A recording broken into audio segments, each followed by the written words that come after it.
What's going on, everybody? My name is OniChris, if you haven't already met me, and today Adventure got a little bit more love. So Adventure definitely kind of hyping up this past season or so. We're getting Swashbuckler Red. She's going to be an epic 4-cost fighter that's kind of like a fucking super zen. For 10 seconds she attracts everything within her aura, and her aura is pretty damn big. So I did I did 3 matches. So the first one we're going to talk about, I guess, kind of some of the gimmicks that she can pull. The second one, I'm trying to be a little bit more practical with her, and then on the third one, if you stick around until the very end, I'm going to get a match with Glanzer, fellow content creator, so we're running it Red versus Red. So let's check out this card, guys. I know what you're here to see. So we're diving right into it already. With this one, I wanted to see if she could grab, let's say, Dougie, Dwarf King Clyde, other units like that, anything that has that sort of charge, magnetic pull towards you. So I'm getting PCP here, just trying to find her in my hand. Okay, so we've got Swashbuckler Red on the field. Didn't get a chance to lay her stats. Now, one objective could be, protecting Stan and Mini Moons right here. So we've got Stan right here, seeing if Red can pull anything. And there's a Dougie coming in over there. Look at that. Complete Dougie nullifier, although he does hit her a good bit. So Dougie does the walk speed, the slow walk speed you see, and look how big this aura is. It just went away right there, but this is her entire aura. It's 6 range, so huge. I mean, it's a pretty huge aura. Most of the field, you can see, I mean, that's almost the entire field right there. Although you'll see in the next match, not as powerful as you might think, and of course this is friendly fights, so you gotta expect once she's level 4, level 3, even level 5 in ladder that she's going to be doing even better. And of course the range stays the same the entire time. It's always going to be 6, but once she has better stats, once she lives longer, it's going to be helpful. Really the objective with her is going to be to keep her alive, maybe behind New Kid if you can. Maybe, like I said, those taunts like we just saw right now, grabbing that Dougie away.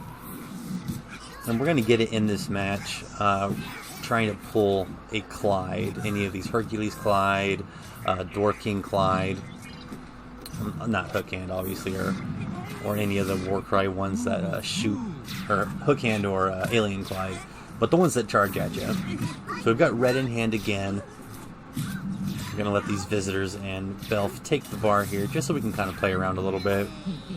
Just going to let them shoot. We're recharging the energy. Want to play with Red a little bit more here.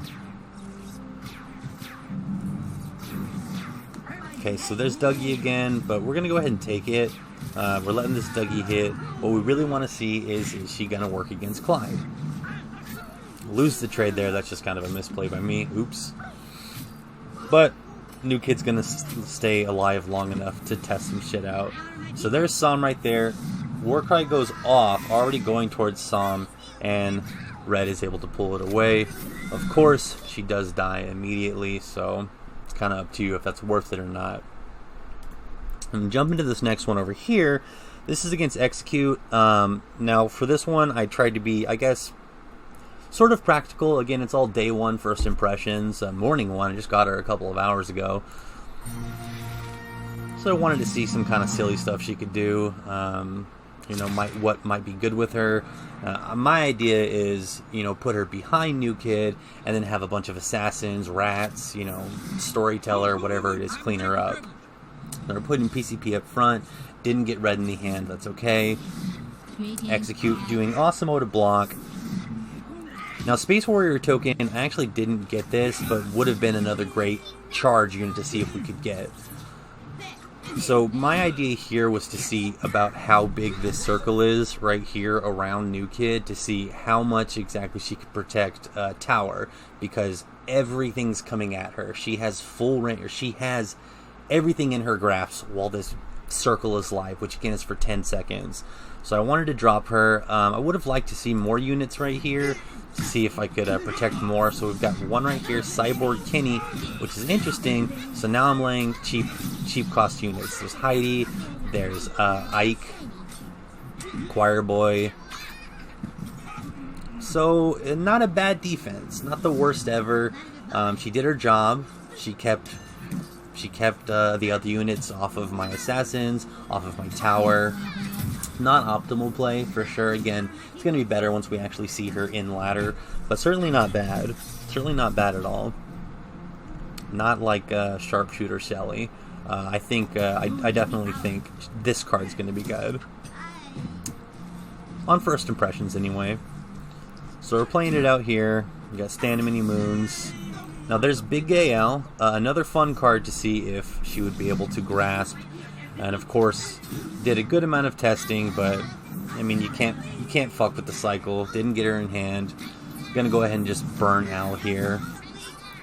Let's see if now I'm trying to save a lot of this so we can play a little bit more with red. So we're gonna go ahead and let execute. Get New Kid Tower with program Stand and Marcus because we want to see what red does and what all she can do.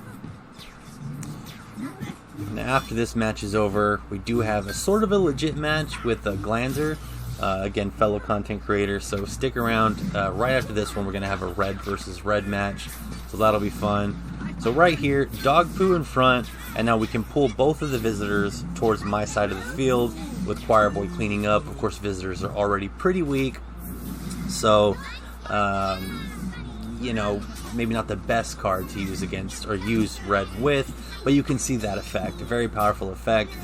Last 10 seconds, very huge. So I'm going to close it out. This is kind of fun.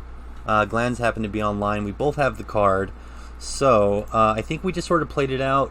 I accidentally didn't put an archer in this deck just because I had been testing stuff, but we're just going to go ahead and comment on this one and get some red v red action. It's about an hour or so ago, so I don't remember exactly how it went. So let's say this is just a friendly. Squire down the middle to force pressure, and then he gets the assassin trade. Very nice.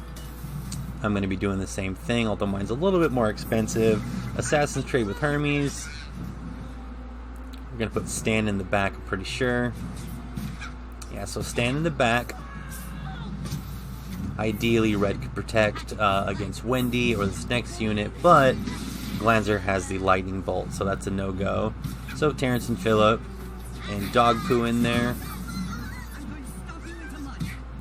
Now, Storyteller is stuck on his red, so I play my red. Probably a little bit too late, definitely a little bit too late. But what I like about this, they still take splash damage, but any archer would hit exclusively red. I get the Hallelujah off to take the bar. But it is cool to see Terry actually hitting red instead of the other units. Now he's got the regen, so going for the trade. Again, didn't put any fucking archers in this deck, so just gonna have to eat this. So I'll put Storyteller so New Kid Zap can hopefully do a little bit more damage. Not a whole lot I can do about this. Just kind of taking it.